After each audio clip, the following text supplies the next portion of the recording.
Okay, welcome everybody to our Wednesday night class. We're going to be continuing the Haggadah Shel Pessach, which we're up to Baruch HaMakom Baruch Hu. The fascinating past two shiurim that we learned together. We did the Manishtana. We went through the Halach Ma'anya before the Manishtana, of course. And tonight we're going to be focusing on Baruch HaMakom Baruch Hu, which is essentially going to lead us to the four sons. And that's probably going to be most of our shiur for today. There is so much to gather, so much wisdom from every word. And last week we said we're going to take this approach of going with the pirush of the Malbim. The Malbim, we said, is very, very concise, very to the pshat. He literally dissects and analyzes every single word in the Haggadah, similar to what we did when it came to the Megillat Esther. And we're going to continue this way with a few other beautiful insights which I've seen and I've picked up in different Haggadot, along with in particular some insights of the Ben Ish Chai.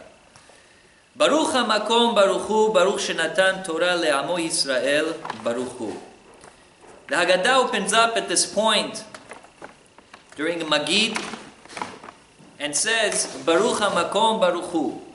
Specifically, blessed are you, blessed is HaKadosh Baruch Hu, blessed is He. Baruch Shenatan Torah Le'amo Yisrael, Baruch Hu, blessed is the one who gave the Torah to Bnei Israel, Baruch Hu. Now it seems very interesting how when we read this, we constantly are saying, Baruch HaMakom, and then we say Baruch Hu. Baruch Shenatan Torah Le'amo Yisrael, Baruch Hu. A very interesting form of focusing on the blessings of HaKadosh Baruch Hu.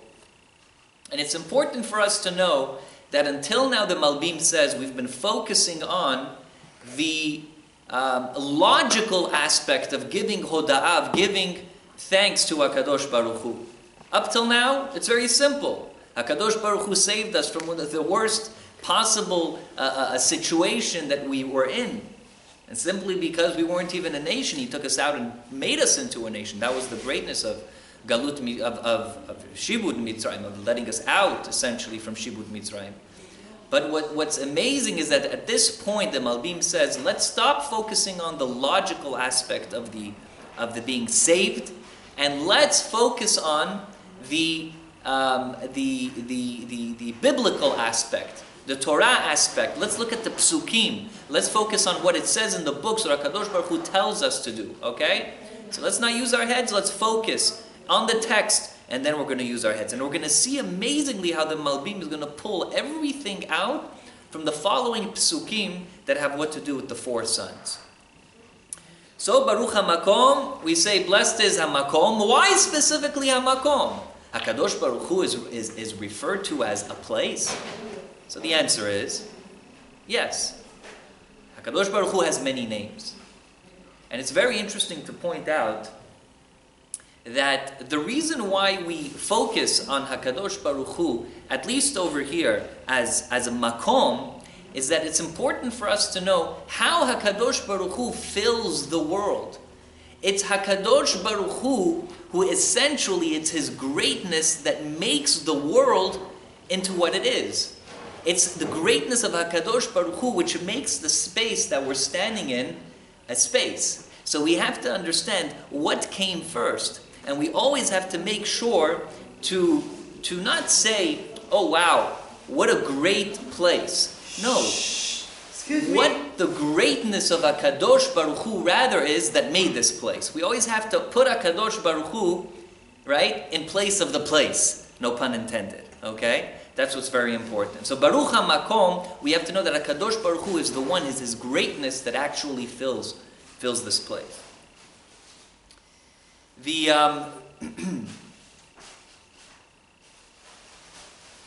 There's a nice insight I saw over here in one of the Haggadot, which I wanted to share with you, which is from, and this will illustrate the point that we're discussing right now.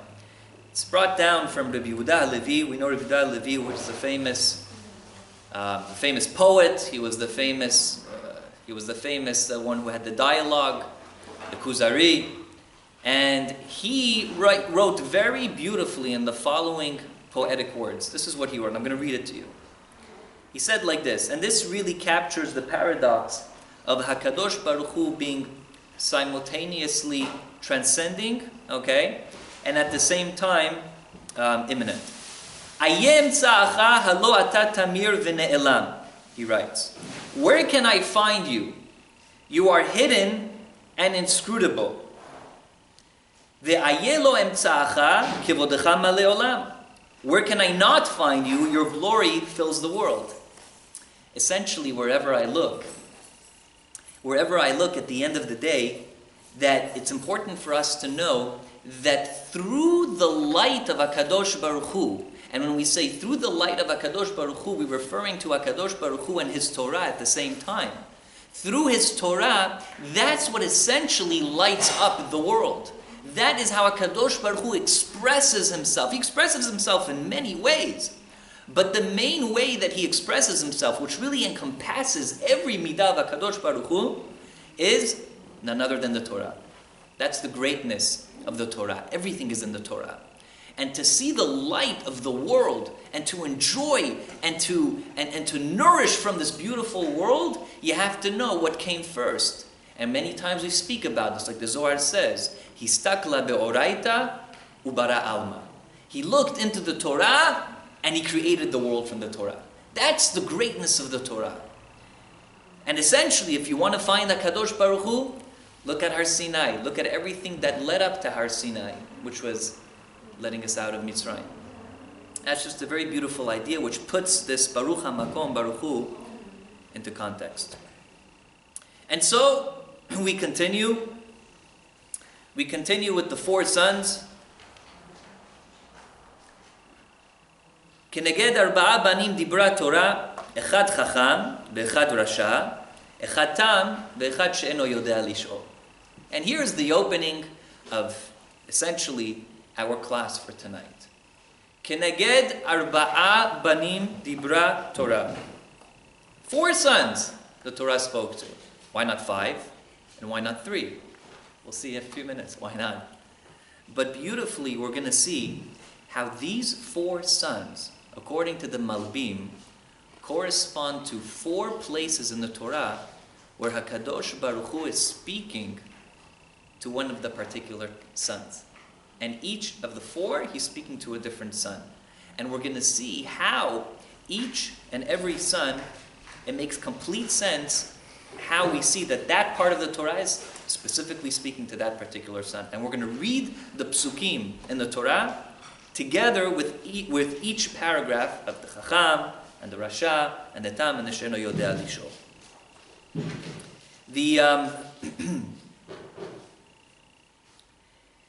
The interesting part is, which is interesting to point out, is that the order is actually different in the Haggadah than it is in the Torah of the sons.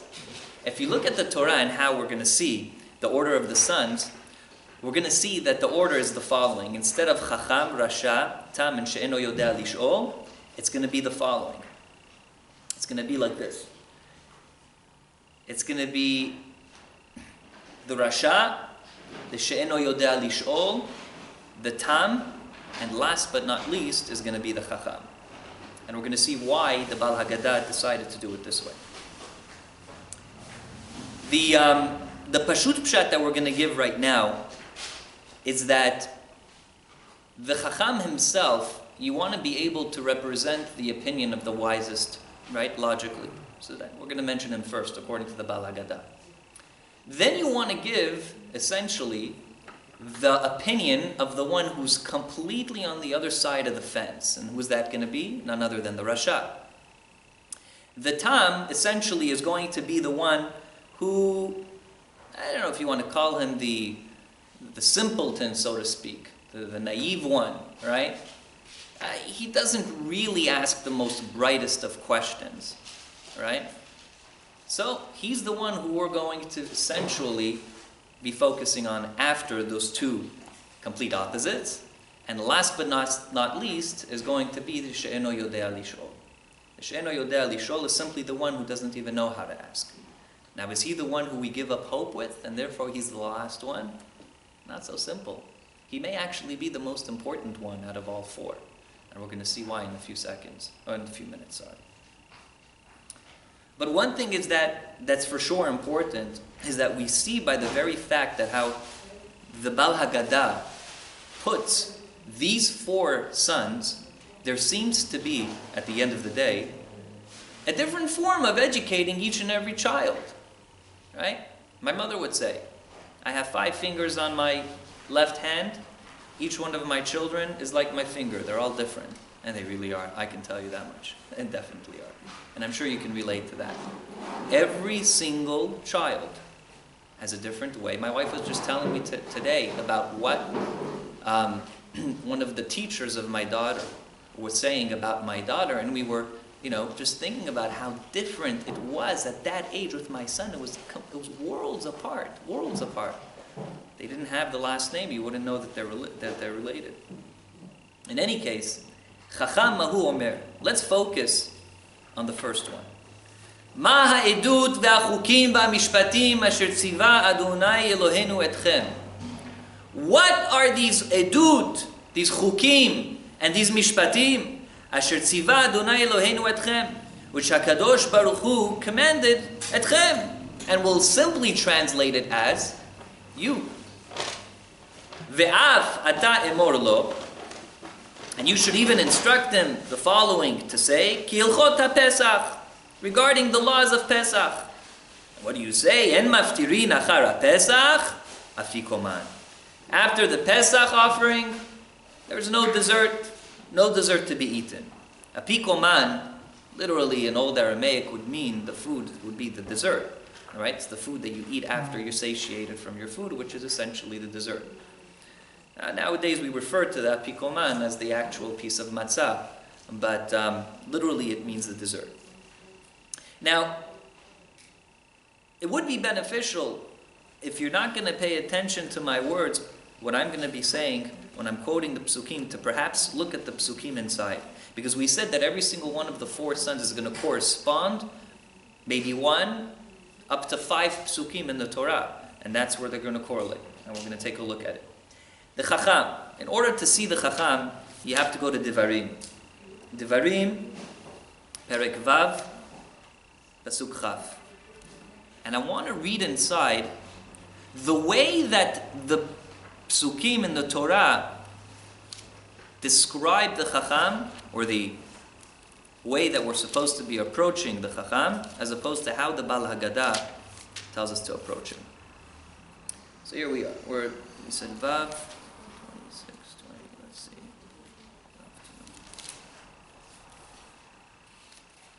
Says the pasuk,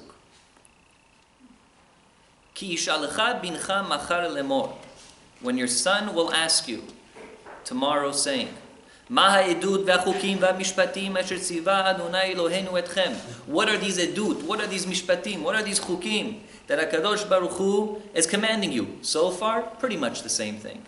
But look at how we answer him in the Torah. In the Torah we say, V'amarta levincha avadim hayinu leParo b'Mitzrayim. And you will say to your son, Avadim hayinu leParo b'Mitzrayim, we were servants to Paro in Mitzrayim, ve'yotzienu Adonai b'Mitzrayim biyad chazaka. And HaKadosh Baruch Hu took us out with a strong hand, with a strong fist. Vayiten Adonai otot u'moftim gedolim v'ra'im b'Mitzrayim b'Paro b'chol betot le'enenu. And He placed all of these signs, these great signs, right, on Mitzrayim, on Paro, and in all of his household, le'enenu, in front of our eyes. And He took us out, and the pasuk continues, right? In order to bring us at the Aretz, Asher Nishba La'avotenu, to the land, to the promised land of our forefathers. Okay, Adkan. I'm not going to read anymore. Oh, it does continue. The psukim do continue. But I want to point out the following. First of all, the answer that we get in the Haggadah is quite different than the answer that the Torah gives. Right? You've seen that. What's the answer that Bal Haggadah says to give? Tell them about the Afikoman. Tell them about the Korban Pesach. En maftirin achar Pesach Afikoman. That after the Pesach offering, that's it. There's no dessert. What in the world does that have to do with what we just read in the Torah? And the Torah is saying, no! Tell them HaKadosh Baruch Hu took you out with a strong hand. Speak about the greatness of Hashem. That's what you tell the Chacham. That's not what the Bal Haggadah writes. He says, speak to them about the Afikoman. En maftirin achar Pesach Afikoman. Number 1. Number 2, the Malbim points out Okay, and remember, we're going according to Pshat. We're dissecting every single every word as much as possible. But it says, Ve'af ata emor lo kilchot HaPesach. Okay, what does ve'af mean? And even ata emor lo kilchot HaPesach. And even you should tell him. What's the even going on? Tell him what you need to tell him. Even what? It seems like there's something else which is not being mentioned over here. That's the second question that the Malbim asks. Furthermore, what's this kehilchot HaPesach? Tell him kehilchot HaPesach, like the Hilchot HaPesach. Tell him the Hilchot HaPesach. And last but not least, the last question is, how in the world does En Maftirin Achar HaPesach Afikoman have anything to do with the question of the Chacham? Right? What does that have anything to do with? He asked you a question. Ma ha'edut v'chukim v'mishpatim. Right? So you're answering him about the Afikoman. That's not what he's asking. He's asking you about all of these chukim, edut, mishpatim, all of these things. So in order to answer these questions, first of all, we have to know what are chukim, edut, mishpatim. And these are not just different forms of saying one word. These are different forms of saying different words. That's what they are. Okay? Now each one has a whole understanding in of it itself. But before we do that, the Malbim is going to teach us something beautiful over here. And this is going to go not only for the Chacham, it's going to go for the Rasha, it's going to go for the Tam, and it's not going to go for the She'eno Yodeh Lish'ol, because this word, Mahu Omer, which is what we're going to be focusing on, it's not said by the She'eno Yodeh Lish'ol. Chacham Mahu Omer. Translate. My fellow Israeli The wise man, what does he say? colleagues. What does he say? What does he say? Victor. What does it say? What does it present? No. Chacham, what he is, says. Chacham ma'u, omer. Depends where you put the comma. Okay. Okay. Okay, that's good. What he has to say. Okay. So you're getting close to it, but I'll tell you what the Malbim says. He doesn't say like that, but you'll see how he does it. Pashut Pshat, reading it, you would think, Chacham Mahu Omer, right? What does he say? And this is what the Chacham says. Remember what we're doing. Every single son corresponds to psukim in the Torah. So Mahu Omer, says the Malbim, what does the Torah have to say about him? Mahu Omer, what does the Torah say about him?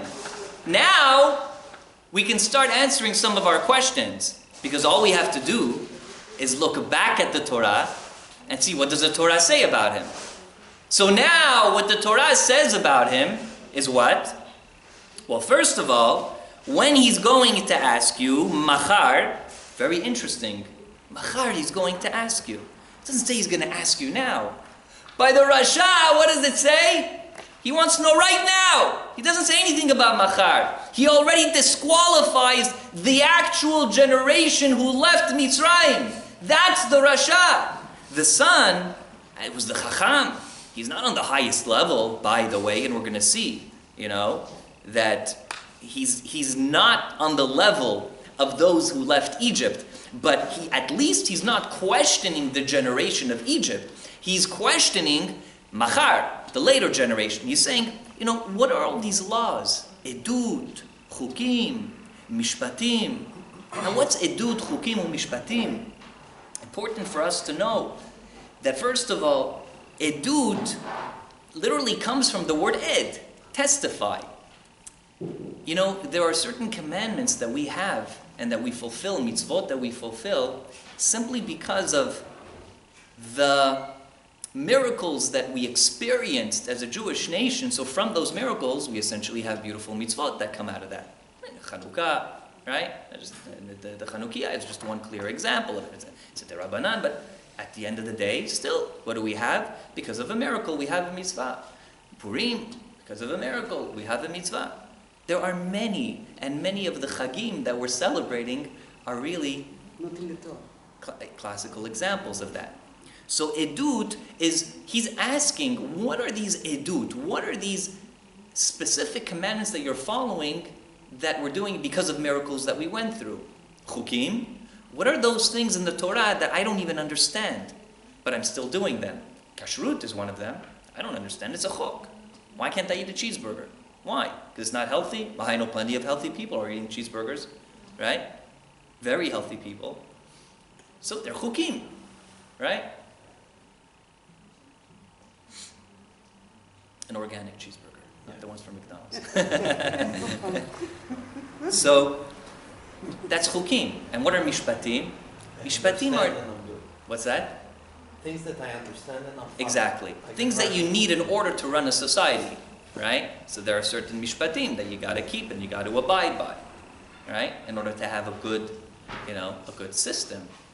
I just saw now when I came back, when I came here, it was beautiful. I saw this Satmar Jew from Williamsburg, I think, or New School, one of these places in the tri-state area, and he went to the bank, and he was cashing, I guess, a couple of checks, different checks.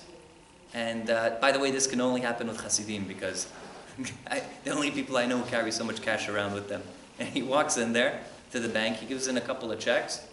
For a $25 check, the teller by mistake typed, I guess, in the computer, 2,500, okay, and ended up giving him back $2,475 in cash.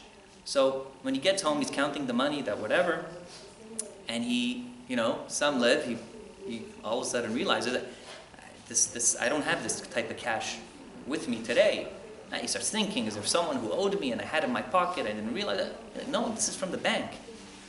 And he put out the money on the table, and it's very nice what he did. He made a tremendous Kiddush Hashem. He took pictures of him with all the cash, recorded his conversation with the manager at the bank, and essentially first asked her that she should have a bit of Rahmanut on the teller, who he's about to say gave me $2,500, almost $2,500 more than what she was supposed to, and please don't fire her for this. And to let her know that, I'm going to be coming back to the bank right away and I'm going to be giving it back to you. And it was important. He really made a big deal out of this because sometimes, the media can be so, unfortunately, things happen and sometimes, an entire community gets a bad name. So he made sure in order to, help that situation to tape everything, his conversation, and he put it up on one of these Yeshiva World News. Very nice, very nice. What is this? This is one of the things you need in order to run a good society. It's people being honest. It's people being sincere. It's people being true to what they walked in the bank with and walking out what they're supposed to be walking out with. In any case, he's saying ma'edut chukim mishpatim. He's asking all these things. Asher tziva Adonai Eloheinu etchem, which Hakadosh Baruch Hu commanded etchem, you. Very nice. And you tell him like the Korban Pesach, en maftir nachar Pesach, afikoman. Now, first of all, Mahu Omer, we're looking at what the Torah has to say. What did the Torah say? The Torah says, speak to him about the great miracles that HaKadosh Baruch Hu did for the Jewish people. Ve'af, and even besides that which it says in the Torah, now you can continue, go back to the Haggadah, and en maftirin achara Pesach afikoman. You have to tell him about en maftirin achara Pesach afikoman. Okay, but that still doesn't answer the question. Why en maftirin achara Pesach afikoman? What does afikoman have anything? What does the Korban Pesach have anything to do? There's a beautiful, beautiful idea by the Ben Ish Chai. The idea is the following. He says that when we ate the Korban Pesach, it was the last thing we were allowed to eat before Chatzot. And you had to savor this delicious taste in your mouth, that to the point that you weren't allowed to eat any dessert. En maftirin achara Pesach, afikoman. If that's the case, he is telling the son that besides being redeemed from this terrible exile that we went through, and we were able to taste this delicious Korban Pesach, and we had to savor that moment. It's important for you, For you, the father is telling the Chacham that you have to take a little bit of what your grandparents experienced in the times of the Bet HaMikdash, in the times of when the Jewish people were at its highest peak. Carry that with you through every generation you're going to live through. You have to savor that moment. En maftirin achar Pesach afikoman. It's important, just like the Korban Pesach was so delicious and it was so important, you have to take a little bit of that with you to every generation. And you know what? You're going to pass that down to your child. He's going to pass that down to his child. Like I said this before, there are very few chagim that in Israel that are universally, right, a majority of Israeli Jews actually celebrate. One of those is none other than the Passover Seder. So it's this message that we've been constantly giving over from one child to the next child, that's really keeping us as a nation until today. If you think about it, that's the greatness of the Jewish people until today. So here he's telling him, besides of what it says in the Torah, tell him about the greatness, but also en maftir nachar Pesach afikoman. Savor that moment. Show your children you savor it. Show them it's delicious. Show them you love it. And then it's going to be passed over to the next and the next generation. Now what's interesting is that the difference between the Chacham and the Rasha is that the Chacham, it says, Ki shalcha bincha machar lemor ma'edut arugei mishpatim asher tziva Adonai Eloheinu etchem. What does it say by the Rasha? By the Rasha, let's just jump ahead a little bit. By the Rasha it says, Ma ha'avodah hazot lachem, not itchem, not etchem, lachem. What's the difference between the two? So pashut, without looking at the Malbim, you say you and you. Okay, it's the same, just different ways of saying you, right? So he says, shh. So he says like this. He says beautifully. He says the Chacham himself is not excluding himself as opposed to the Rasha. The Rasha is excluding himself. You know why? He says because according to proper grammar, Victor, you'll appreciate this. According to proper grammar, he says like this. He says, etchem means with you, as opposed to lachem means to you. And that's the fundamental difference. The Chacham says, I'm with you in this. We're all together in this. The Rasha says, ma avodah azot lachem. He doesn't want to know anything about it. Leave me alone. What is it to you? I'm not a part of you. Right? I take a back seat.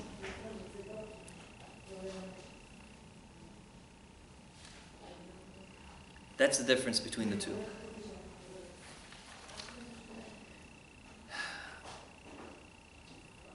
The second question we answered about ve'af, just adding on.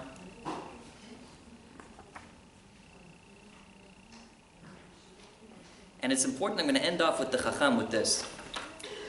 That essentially, the speech of one exactly identifies who he is. If you want to know who a person really is, pay attention to how he talks. There was a very interesting story. Now, it may seem a little bit difficult for us to perhaps, appreciate, but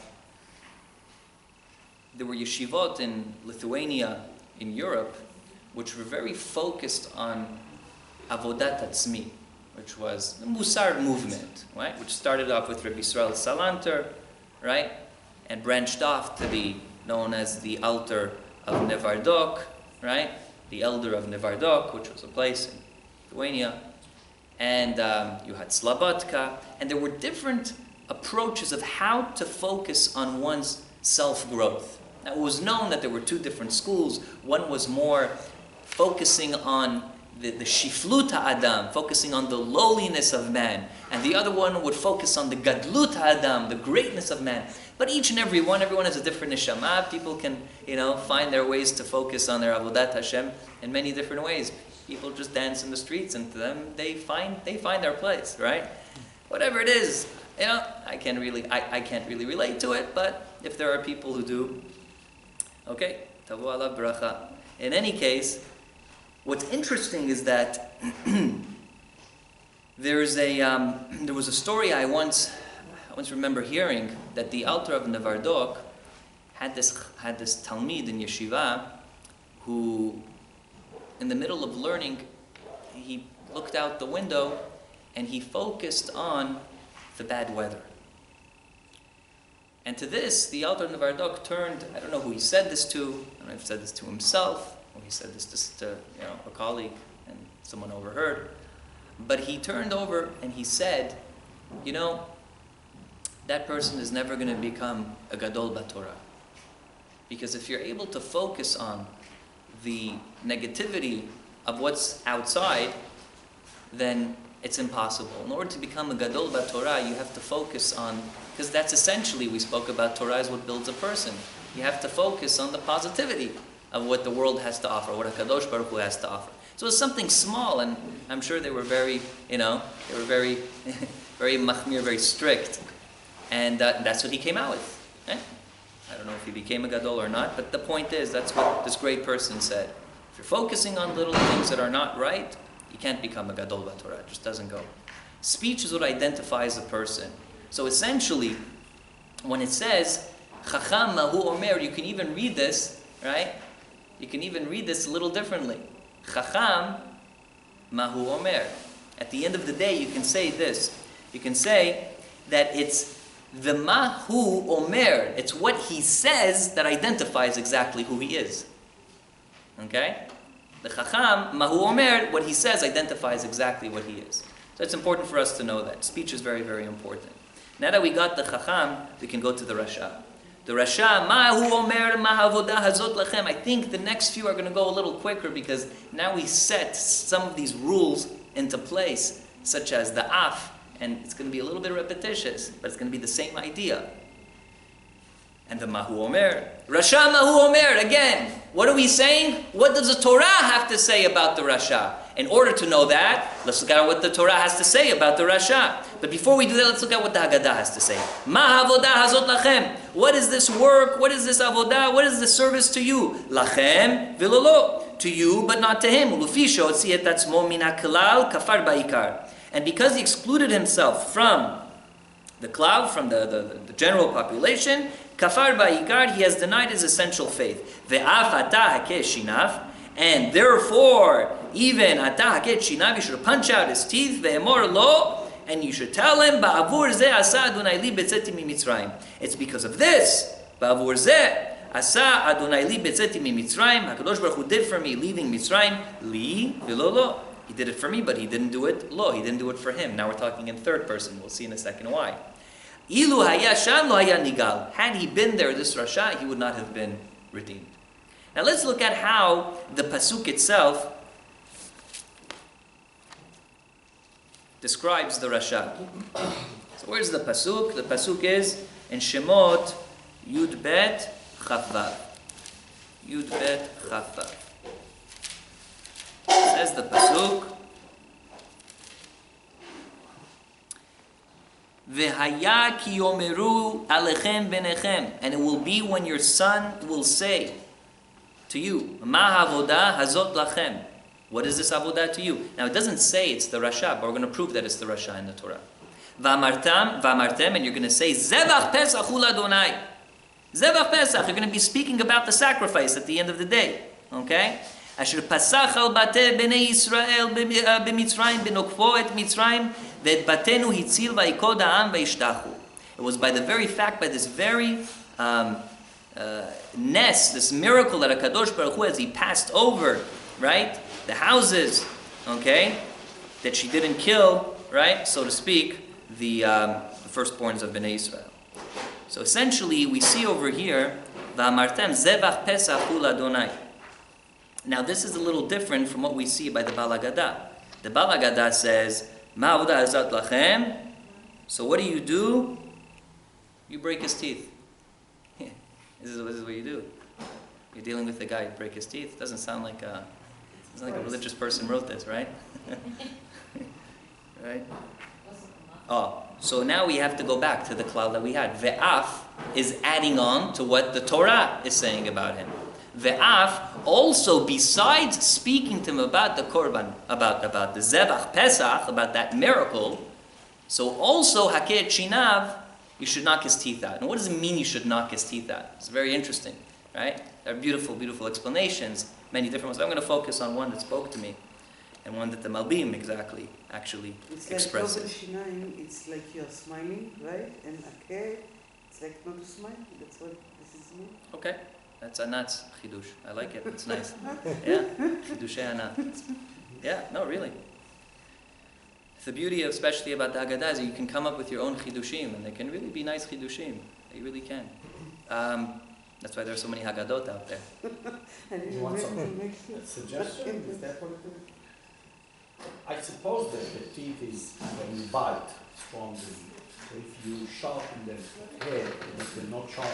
So he doesn't have a good holding for what he's saying. Okay. Okay, so it's not literal. No. It's No, it's it's a phrase, but okay. as if you. Good. So Very on good. that basis, that he doesn't have anything strong to hold for what he's saying because he really sharpened his Right. teeth. He took away the bite and tried to. Very good. Maybe also because when we spoke about the Chacham, we spoke about the Pessach, the Korban Pessach, and savoring, the flavor and everything. Okay, China, basically what are you doing with your teeth? You're biting, you're eating. You denying the pleasure of having that Korban Pessach for kafar by kafar. Very nice. So I you're like not that. part You're of biting us, your you're teeth. not Yeah. having it. Yeah, very good. Beautiful. They're all beautiful pshatim. And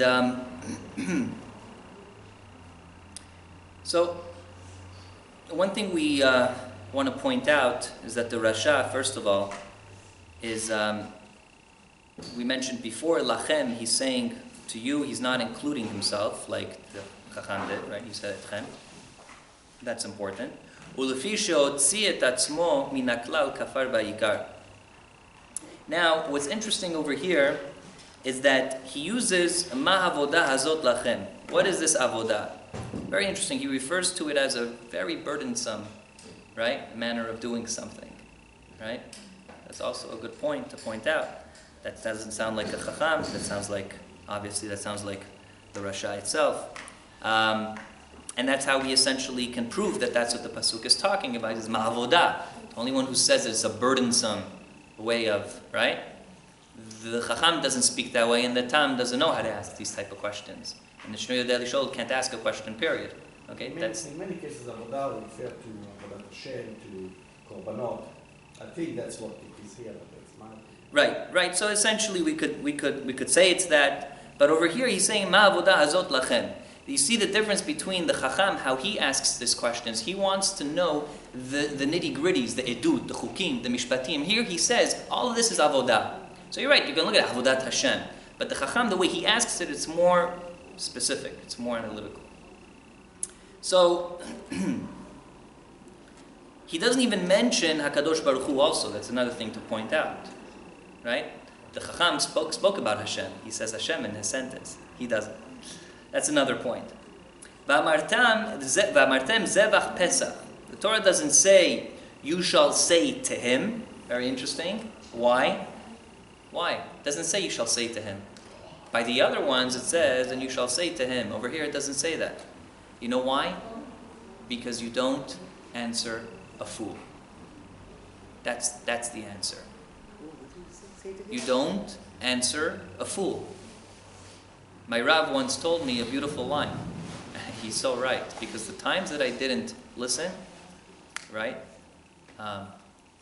Because of being impulsive, which we are in these situations, yeah, I had to bite the bullet. At the end of the day, the line goes like this, and this is this is worth $1 million. Don't fight with the fool in public, because the public won't know who the fool is. That's the rule. And trust me, you could be 100% right, and the guy could be not even 5% right. It could be -5, okay? It could be the biggest Rasha, it could be the biggest psycho. Don't fight with the fool in public, because the public don't know who the fool is. That's the answer. What we see over here is very, very interesting. He's telling us, not only am I not going to answer him, ve'emor lo ba'avur ze asa Adonai li b'tzeti miMitzrayim, I am giving an answer for the public, but I'm not even giving him an answer directly, because I'm not answering the fool directly. And what's the proof? Li velolo. HaKadosh Baruch Hu would have taken me out, velolo, but not him. Now we're talking in third person. I'm not even talking to him anymore. Don't even communicate with the fool. But he's speaking to someone else, and he's saying, Li velolo. HaKadosh Baruch Hu wouldn't have taken him out. He wouldn't have, because of the type of questions that he's asking. Therefore, of course, you have to know when to answer and how to answer. But there comes a point of where someone is so condescending and someone is making a mockery out of things, there is nothing to do. It's like a great person once said, his name was Rav Chaim Mivolozhin. He said, there was a story that went on. He had tremendous talmidim in his yeshiva. I must have said this story once before. And the yeshiva students who were, this is the first yeshiva that existed, it was 200 years ago, the Talmid of the Gaon Mevilna. On Shabbat, there was a group of these Bachurim who were sitting around learning Gemara in depth, smoking a cigarette. And this is how they were enjoying life. And it got to the Rosh Yeshiva, Rabbi Chaim Mivolozhin. Rabbi Chaim Mivolozhin came towards the yeshiva on Shabbat. And of course, as soon as they heard the Rosh Yeshiva is coming, each one scattered different corners, right? One of them got caught, and Smoking on Shabbat. and he tells him right away. The student tells the Rosh Yeshiva before the Rosh Yeshiva can even speak. Yeah, but I always had questions anyway in religion. He says, I can answer questions, but I can't answer answers. That's the difference. The most fundamental things that they taught me, and I was working in Esha Torah, is that when a person comes and he shows an interest in religion, so you have to be able to pick up what's the person really, what's going on in his mind. And there were different lines that over time I've picked up. If a guy comes and he tells you, all this is a bunch of bunk, because how could it be that it's not a bunch of bunk if, it says in the Torah this, and the rabbis come and they add on a bunch of stuff after. So here he's already telling you, and he's making his statement, and you have to know. It doesn't mean you chas v'shalom, you have to give up on this person, but you have to know where he's coming. He's making a statement, and he doesn't really want an answer. Does it mean we can't do anything? No. Of course, it means that you have to at least act like a mensch. It doesn't mean that you go to the Rasha and you tell him, listen, you're Rasha, you're a piece of garbage, I don't want to have anything to do with you. No. He's still sitting at the table, his father still lets him come, but what you see is very interesting. Ve'av ata akeshinav ve'emor lo ba'avur ze asa Adonai li b'tzeti miMitzrayim. Here we see that we're answering all the other sons. We're speaking to all the other sons. And we're telling them, listen, we're not going to take him and throw him out of the house. He still has to know he has a place. But I'm focusing on all of you. And why is it important for me to focus on all of you right now? And why is it important for me to even give an answer? I know he's not going to appreciate the answer, but it's important for me to tell you is because every single person gets influenced by their environment.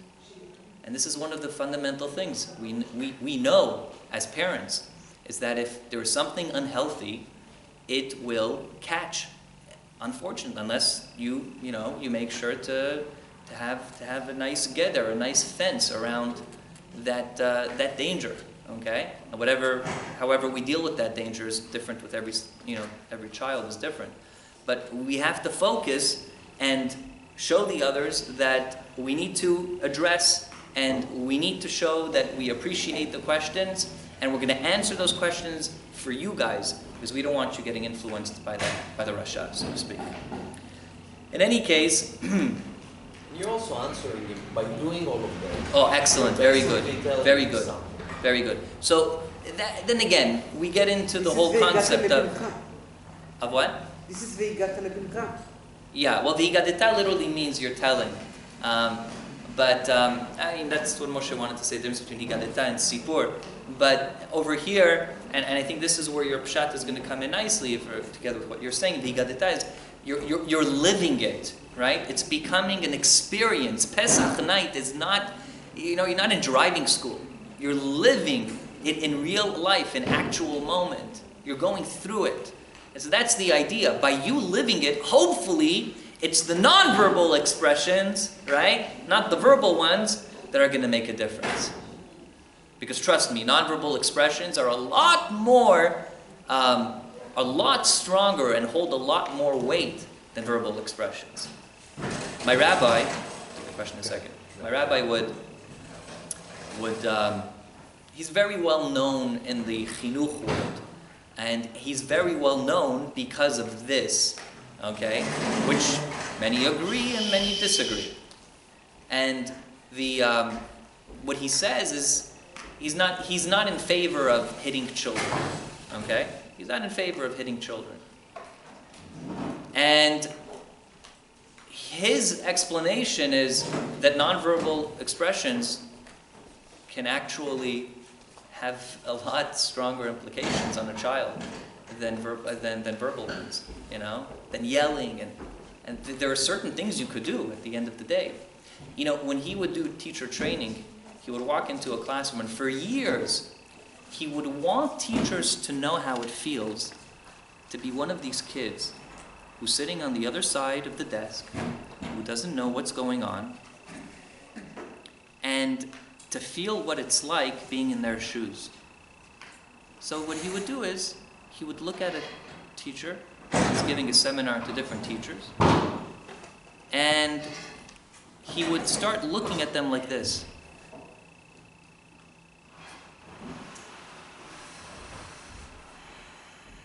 And he would do that for a few minutes. He said, I don't remember how many years ago this was, but there was a certain tkufa, there was a certain point where he said he had to stop doing that to teachers, and he would start doing that to a pen. He would put a pen down, and he would show them by doing it to a pen. Why? Because they're too sensitive. People nowadays are too sensitive.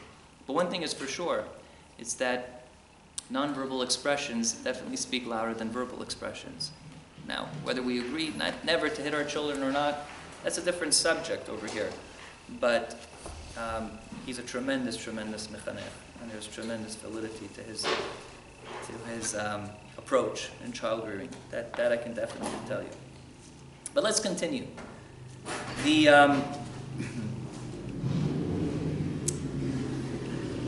Hakeh Shinav, the Ben Ish Chai gives a beautiful illustration for punching his teeth out. And you'll appreciate this. I actually used to hear this story, but I never knew it was the Ben Ish Chai who said this. Maybe it happened in many different, it probably happened in every Sephardi country. It's such a Sephardi thing. Now listen to this. So he would say that in order to become a Muslim, you had to go through, apparently, you have to go through the local rabbi. A rabbi has to try to convince you not to become a Muslim. And once he's not matzliach, he's not successful in convincing you to become a Muslim, right? Then you can actually become a convert to Islam. So, the story goes that this young man decided that he one day wanted to become an Arab, right? So, he goes to the rabbi, and the rabbi tries convincing him, nothing doing. Threatening him, nothing doing. Giving him musar, nothing's working. So you know what he tells him? He tells him that if you become a Muslim, you should know that on Shabbat, you're not going to get that egg anymore from the chamin. So what? I'm not going to get that egg anymore? I don't know if this guy was 100%, but apparently he said, I can't. You know what? I'm going to drop everything. All the intellectualism, everything went down the drain. So the point of the story is the following. Is sometimes the way to a man's heart is through his stomach, right? That's what the women say, right? The way to a man's heart is through his stomach. The Ben Ish Chai says that the place which represents that which he's putting in his stomach is essentially his mouth. It's his teeth. So what do? You knock out his teeth, so to speak, right? You knock out his teeth. How are you going to knock out his teeth? You try to show him that at the end of the day, if he leaves Judaism, he's not going to have a beautiful seudah on Shabbat. He's not going to have a beautiful family. He's not going to be able to turn off his iPhone on Shabbat. Right? He's not going to be able to do a lot of things. He's not going to have the Pessach Seder. And all of these things just really bring family together at the end of the day. Ask secular Jews, right? What's the most memorable part of your Pesach Seder? And they'll say it's just having the family together. There's no V'higadet levincha. There's no mitzvah of maror. There's no mitzvah of matzah, of course, because it's symbolic. How could they do it without matzah? But it's an empty can. That's what it is. Essentially, what they have is their whole family, and that's what they remember at the end of the day. So if you become Jewish, if you become a Muslim, you're not going to have that. So that's the message over here. You try to show them that all the intellectualism, that's not going to work with him. How do you do it? Try to act like a good person. Try to make him realize that those fun things. Dennis Prager, I remember I once heard him speak. I didn't even know it was him about 15 years ago. I don't know who he was. All I remember at the time was that he was on 200 and something radio shows. So I said, okay, he must be smart. Yeah, he must be intelligent. By the way, not that every single person that's on 250 radio stations is intelligent. But they have the potential to be intelligent, that's for sure. He said a very important point. He said that at the end of the day, one has to know that in religion, you have to make religion fun for children. And if you think of it like, what do you mean? Religion is religion. Why does everything have to be fun? No! We live in a generation, it is what it is. It's not, you know what I'm saying?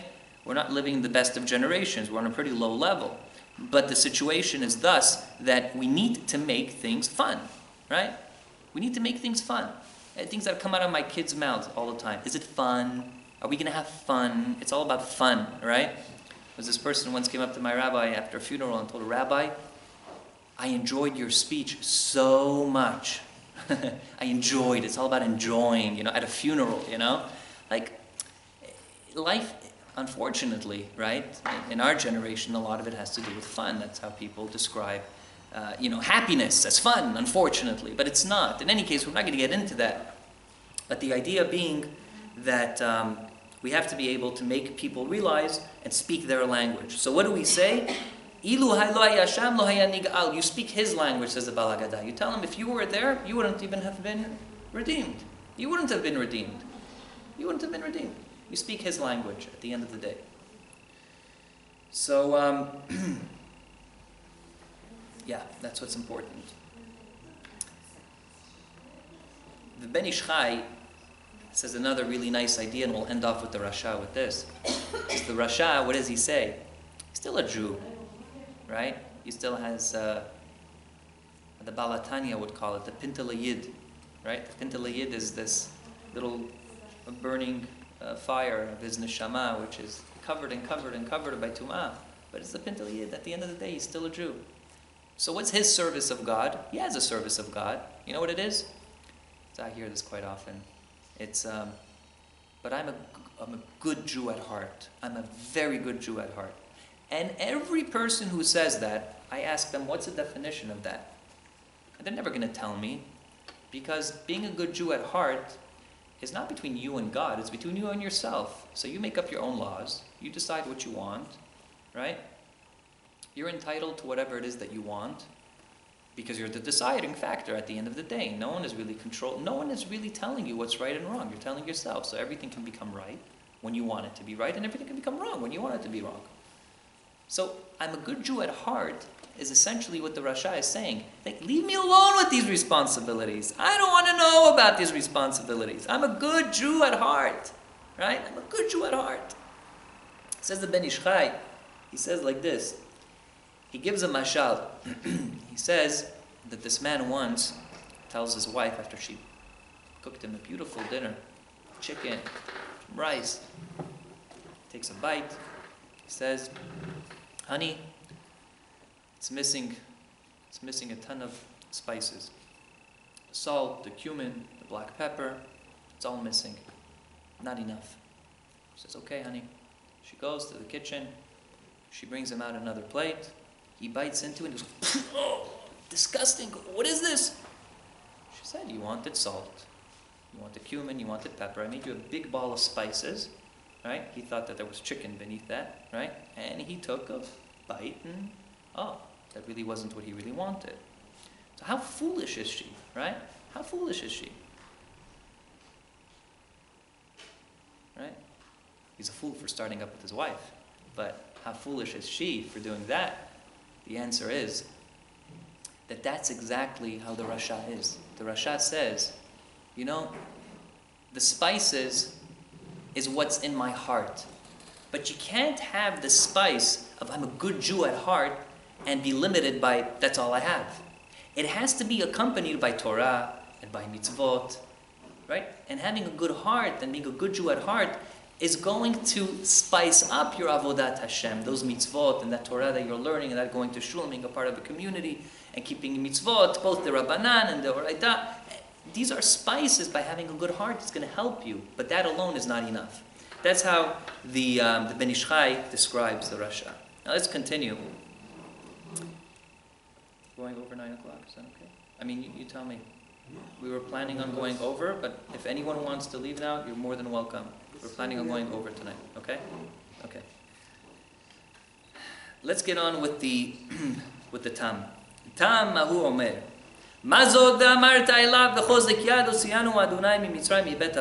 Very short. The Tam is the simple thing. Right? Mahu Omer, what does he say? What does he say? Mazot. 2 words. Mazot. Right? Must have been Israeli. Mazot. Mazot. Right? V'amarta elav, and you say to him, Bechozek yad usiyanu Adonai mimitzrayim mibet avadim. You tell him with a strong hand, HaKadosh Baruch Hu took us out, mibet avadim. Let's see where the Malbim says that this pasuk corresponds to one of the 4 places in the Torah. So where is it? It's in Shemot, Yud Gimel, Yud Dalet. Perek Yud Gimel. Oh, right after here.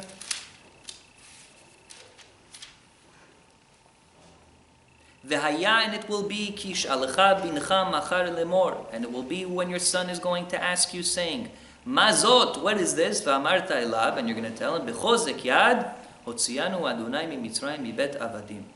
With a strong hand, HaKadosh Baruch Hu took us out of Mitzrayim. Okay? Took us out of Mitzrayim. So, first of all, Tam Mahu Omer. Very interesting. Over here, again, we're going to say, what does the Torah have to say about the Tam? So you know what the Torah has to say about him? Mazot. Mazot. At the end of the day, Mazot. How do we know that this pasuk is talking about the Tam? That's one question. Okay? And what does the Haggadah say about him? Essentially. What does the Haggadah say about him? The Torah say about him, right? So let's see. You see from the pasuk, V'haya kish'alecha bincha machar lemor. A she'elah is a more, how would you say, gentle way of asking something. Now he didn't say the most insightful, he didn't request the most insightful thing. It wasn't the most insightful question. But he asked it very politely. It was a she'elah. It wasn't like the Rasha who came running like a bull, right? And it wasn't the Chacham, where it was very meticulous, very edut, chukim, ishpatim, wanting to know all the details. Yishalcha, we see that he's sincere. He's a good kid. He's a Tam. Yeah. Mazot, what's this? Very vague. Very vague. He's not specific, again, like the Chacham was. Mazot, right? So, in order to answer these questions, and furthermore, there is no af, right? Ve'afata emor lo. We had those by the Chacham and the Rasha. At the time, we don't have that. There's so much you can do. Exactly. So, you see from the pasuk itself. To load on it. Exactly. So, but similar to what you're saying, I mean, look at the pasuk. The pasuk says, basically, in one pasuk, the whole thing, it's very simple. There isn't much to say to him. There's no, ve'af. There's nothing more to tell him.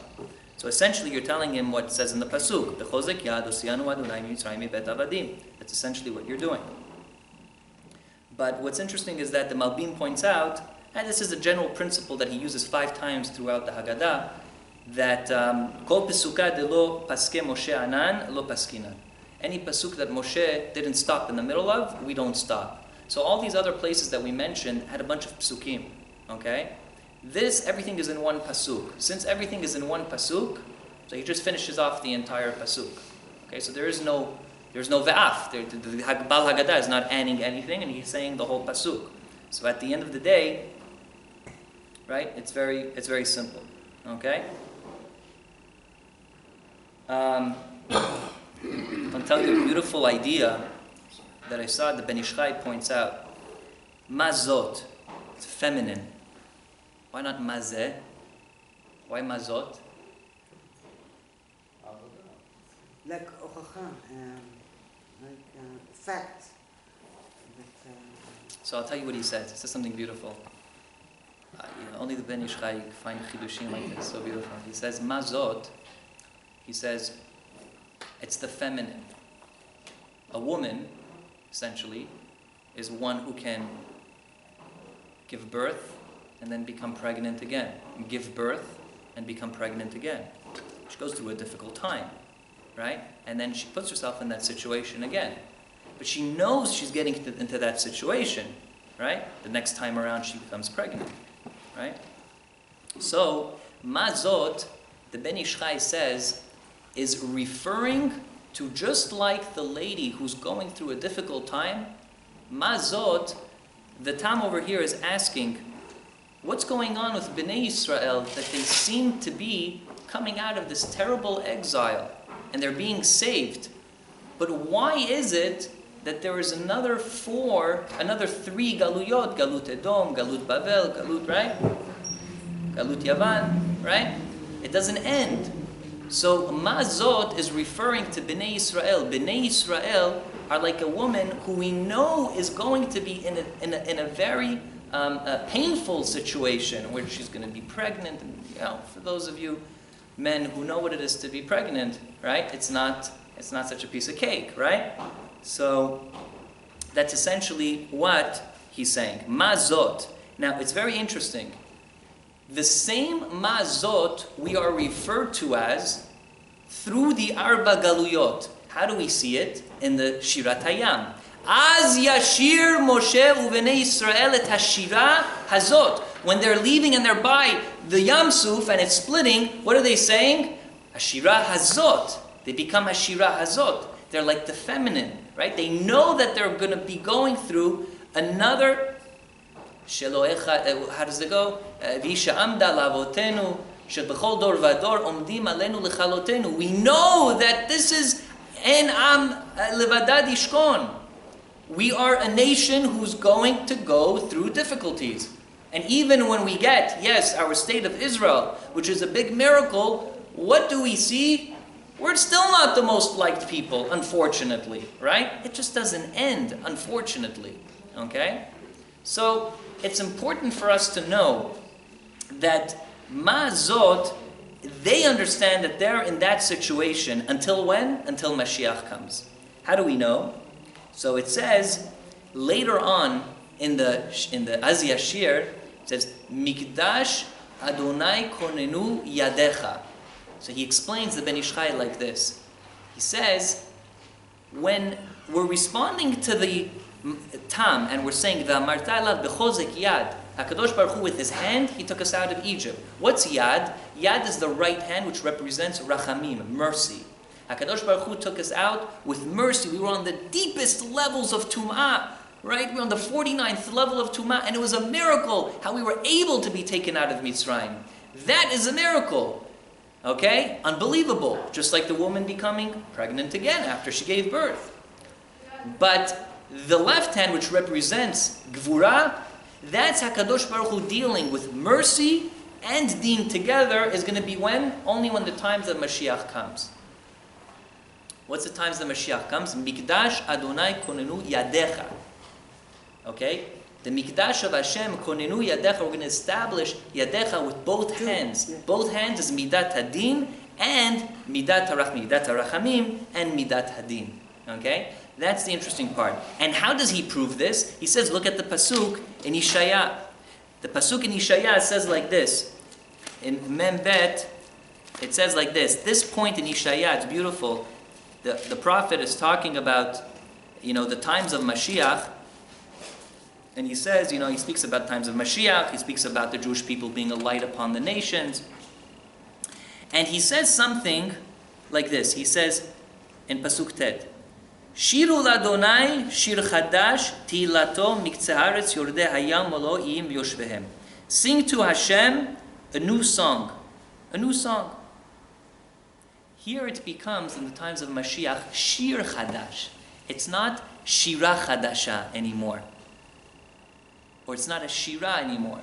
It's shiru, shir chadash, it becomes masculine.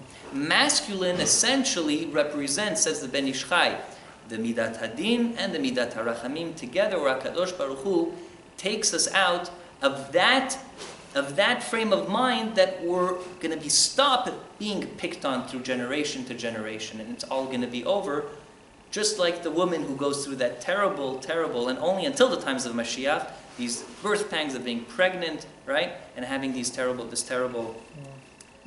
pains that she has during that time. And I'm going to end off with, none but not least, the She'eno Yodea Lish'ol. She'eno Yodea Lish'ol, very interesting. We'll end off with this. The She'eno Yodea Lish'ol is also pretty short. At petach lo. Here, She'eno Yodea Lish'ol, you're the one who opens up. Why are you the ones that open up? All the three others, they're asking questions. Or the Torah, at least, is saying, Mahu Omer. Right? At petach lo shene'emar v'gadeta levincha bayom hahu lemor. Ba'avur zeh asa Adonai li b'tzeti mimitzrayim. And this, we said, is the A to Z, the Aleph Ataf of the entire Pesach.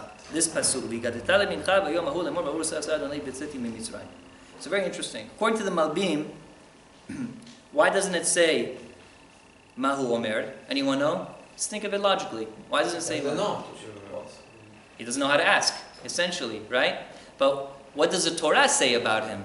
If you go according to that pshat, what does the Torah say about the one who doesn't know how to ask at the end of the day?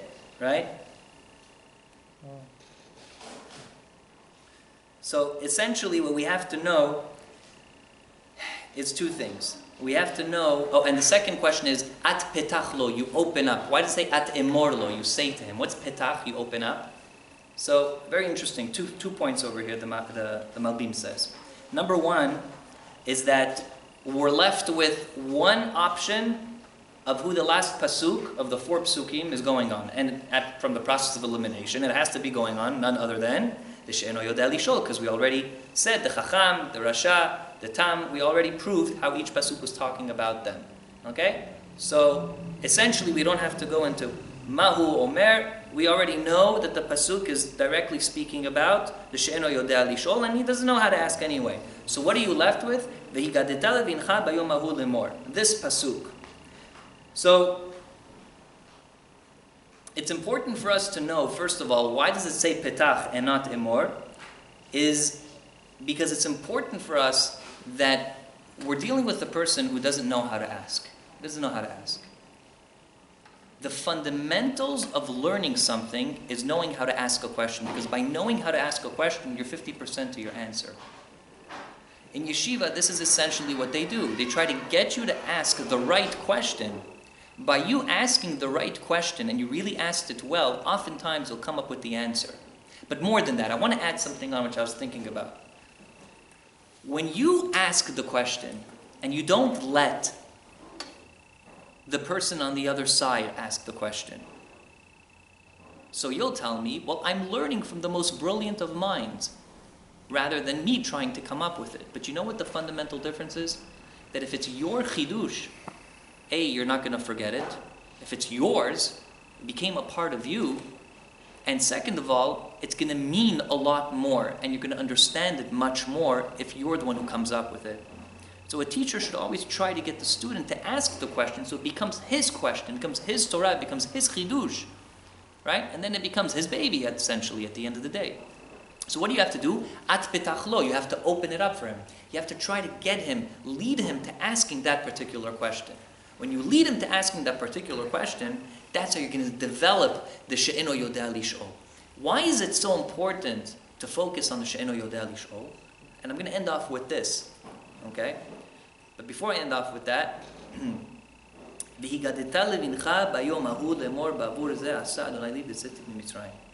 why do we put the most important pasuk, which we're focusing on, the entire, according to the Malbim, the entire Haggadah is focusing on that pasuk for the she'eno yodea lish'ol? Why? It's for all the nation. It's for everybody. Okay, good. But we're focusing on the one who doesn't know how to ask, right? So, first of all, there is a different way of reading this. The way of reading this is like this. V'haya v'she'eno yodea lish'ol at petachlo. Okay? You open it up for him, which means that you have to inspire him by v'higadeta lebincha bayom hahu. Okay? Okay? And in turn, by inspiring him and telling him about the Shibud Mitzrayim that we went through, right? And him asking questions all of a sudden, you opened up a dialogue, lemor, then you continue speaking, and what do you tell him? You continue telling him, Ba'avur zeh asa Adonai li b'tzeti miMitzrayim. You're just trying to arouse his curiosity, and that's why we take off the ka'ara, right, from the table. We try to get him to ask as many questions as possible. That's the whole point of the Pesach Seder. Get him to ask questions. Get him to ask questions. It's not Christianity. We want them to ask questions, okay? This is what Judaism is all about. Ask questions. That's exactly what it's about, okay? But, essentially, why is it that the most important pasuk is focusing on the she'eno yodea lish'ol? I'm going to end off with this. Beautiful, beautiful thought I saw. You know, and this will just sum up the four sons for tonight. We focused on the Chacham. We focused on the Rasha, the Tam, and the she'eno yodea lish'ol. And if I would ask you, who's the most important? Oh, of course, the Chacham is the most important. Now, maybe he's the most knowledgeable and he's the wisest of all, yes. But we have to be able in life to pick our cards and to be very, very careful with what we consider important. Very careful. Okay? Very careful where we put our priorities. Okay? And how do we see that? Very simple. The Malbim says that the four sons is actually going in terms of Yiridat Hadorot. They're each going down in levels of, how would you say it? They're going Yiridat Hadorot, right? Each one is in a lower level than the next of a generation. For example, you get to the Chacham. The Chacham, by the way, is not like the people who were in the times of leaving of Mitzrayim. The people who left Mitzrayim, right? At least later on, they did have questions, but they left with full emunah in HaKadosh Baruch Hu. The Chacham is already asking questions. Ma ha'edut, ma ha'chukim, ma ha'mishpatim. He's asking questions. He's still not sure. He's asking. Okay, that's a lower level. It's a great level, but it's a lower level than just doing it without asking any questions. That's the Chacham. His son is sitting at the table, and his son becomes the Rasha. Why? Because he's tired. He comes, he says, I don't want to have anything to do with this. He throws it at you in your face. And he says, leave me alone. I don't want to have anything to do with this. He leaves this table, goes to do his thing in his room, comes back at the Seder table, goes back to his room, comes back. He becomes a father eventually. And who's his son? His son ends up becoming the Tam. The Tam, at least, he's going to Saba and Safta's house. He sees what religion is all about. He sees it. He sees his old grandfather sitting at the table, the Chacham. He's trying to, have this dialogue with his son. He's trying to communicate with him. He's not interested, but he has other children who are special, who in their own right and have grown in Judaism and are taking it serious and have lived a life of Torah and mitzvot. Okay, so he sees that a little bit. Maybe he goes to Jewish day school, maybe he doesn't. I don't know. But at least he has the Passover Seder, he has the Pesach Seder to look at his grandfather and extended cousins. The worst is the She'eno Yodea Lish'ol. Because She'eno Yodea Lish'ol is so far removed from that generation, from that fourth generation who preceded him, that he doesn't have any any exposure to that beauty. Doesn't have any exposure. So he's left with what? The She'eno Yodea Lish'ol. Miskin. He doesn't even know how to ask. Nebuch. Doesn't know how to ask. But you know what? He is the one who you have to focus on the most. You know why, says the Malbim? Because he is the one who essentially is going to either, intermarry and lose all of his, his heritage and almost his DNA. That's it. His kids are not going to become Jewish anymore, are not going to be Jewish anymore. That's going to be the end of him. It's going to be the end of the line. It's going to cut off the line. Or he might go back to becoming the Chacham. And it all depends on how at petachlo. How you focus on this most important phrase, V'yigadeta levincha bayom hahu lemor, which is the entire Haggadah. It all depends on how you spend those Pesach Sedarim, how much you make it a part of his life. Open him up. Get him to ask questions. Make it his Torah. When it becomes his Torah, it becomes his questions, he's going to take that and he's going to fly with it. He's never going to forget his questions. He's never going to forget his Torah. With that, we should be socher to focus on the four sons and learn from it. And זוכה תביע גאולה במהרה בימינו, אמן. ברוך ה' לעולם, אמן. Thank you.